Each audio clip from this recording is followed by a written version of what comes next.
Dans Smart Tech, aujourd'hui, on s'intéresse à la manière dont les données peuvent nous aider à lutter contre la précarité, en tout cas réduire la précarité alimentaire. Ça va être l'angle de notre sujet aujourd'hui avec Victoria Mandefil. Bonjour. Bonjour. Bienvenue sur ce plateau. Vous êtes la fondatrice de Solinum. C'est une association à but non lucratif qui lutte contre l'exclusion des publics, notamment des publics fragiles, notamment à travers l'usage du numérique. Vous avez lancé une application et un guide, un site, une plateforme de solidarité qui référence les services utiles aux personnes en situation de précarité avec des indications sur les accès aux soins, l'insertion socio-professionnelle, aussi l'accès aux droits et puis l'aide alimentaire. Alors, cette problématique d'accès à l'information, en particulier sur l'aide alimentaire, elle est importante aujourd'hui ? Ouais. Aujourd'hui, on a une très forte hausse de la précarité alimentaire, notamment liée aux enjeux d'inflation qu'on a tous vécu. Il y a une étude qui est sortie en 2022 du Crédoc qui a montré que 16% des Français étaient en situation de précarité alimentaire. C'est juste hallucinant, 16%. Oui. Et parmi ces personnes, il y a plus de la moitié qui n'ont pas recours à l'aide alimentaire. Pour tout un tas de raisons, mais l'une des grosses raisons, c'est le manque d'information. On est une personne qui n'a pas été en situation de précarité dans sa vie. Une distribution alimentaire, une épicerie sociale et solidaire, un colis, on ne sait pas vraiment ce que c'est et surtout on ne sait pas où le trouver ou si on a le droit ou pas. C'est ça qu'on fait avec Soliguide, c'est qu'on référence tout ce qui existe. Il y a des aides, il y a des solutions, elles sont multiples, peut-être parfois trop nombreuses d'ailleurs pour qu'on s'y retrouve. Et donc vous fournissez quoi, une sorte d'annuaire finalement ? C'est ça. Il n'y aura jamais trop d'aide. On pourra toujours dire qu'il en manque. Mais en tout cas, c'est vrai qu'on a la chance en France qu'il y ait pas mal de choses qui existent pour aider les personnes en situation fragile et notamment sur le lutte contre la précarité alimentaire, il existe énormément de dispositifs adaptés à tout un tas de profils. Mais par contre, c'est un peu la jungle pour s'y retrouver. Savoir que pour accéder à telle structure, c'est de 9h à 11h et qu'avant, il faut avoir un rendez-vous parce que c'est une orientation du travailleur social de telle association et que les conditions d'accès, c'est d'être de telle typologie, d'avoir tel papier, etc. On peut être très vite découragé. Donc, ce sont principalement des indications géographiques, finalement, qui sont très, très utiles, mais aussi sur des modalités d'accès. Absolument. Alors, ce guide, il est disponible dans 30 départements en France. Comment est-ce que vous collectez les données et est-ce qu'elles existent déjà quelque part, d'ailleurs ?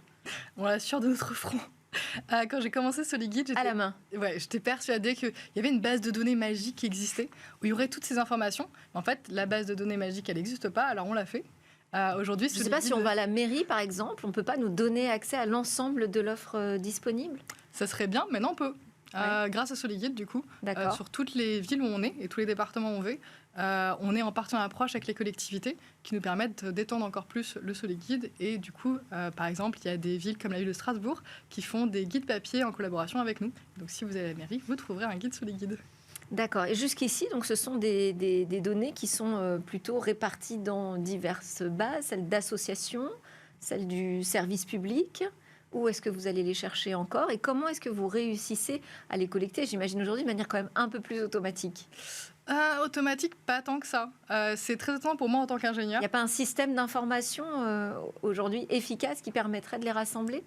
Du coup, c'est ce qu'on a créé. Ouais. On s'est dit, on a bien galéré à le faire. Aujourd'hui, on a une base de données de plus de 100 000 services à travers la France. On a des salariés partout qui s'occupent de créer cette base de données, d'animer le réseau, de mettre à jour surtout. Parce qu'une donnée, elle a de pertinence que si elle est à jour. Oui. Et ensuite, on va la mettre à disposition de tout le monde. Donc, c'est depuis 2020 maintenant qu'on a une API qui permet de partager à tous les acteurs gratuitement cette base de données. Il y a des gens qui l'utilisent, notamment au sein de l'État, pour des politiques publiques. Il y a des associations qui la réutilisent comme entourage pour pouvoir guider les personnes avec et sans abri.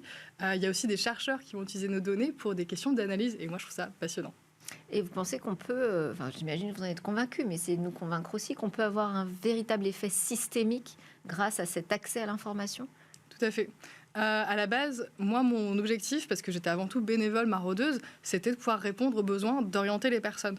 Surtout à un moment donné, là où on a une inflation qui est telle que les personnes qui tombent en situation de précarité, qui sont étudiantes, qui sont retraitées, qui sont tout un tas de profils, il faut leur donner les clés pour rebondir immédiatement. Mais il n'y a pas que ça. Avec les données qu'on a sur Soliguide, on permet aussi au pouvoir public de pouvoir se rendre compte de l'existence du maillage territorial. On peut dire, en fait, sur cette collectivité, là, il n'y a pas assez d'aide alimentaire de tel type, sans orientation sur tel quartier. Là, il y en a beaucoup. Est-ce qu'on ne pourrait pas mieux de rééquilibrer un petit peu ? Et c'est cet impact systémique qu'on veut avoir, c'est de faire se rencontrer un peu l'offre et la demande sociale.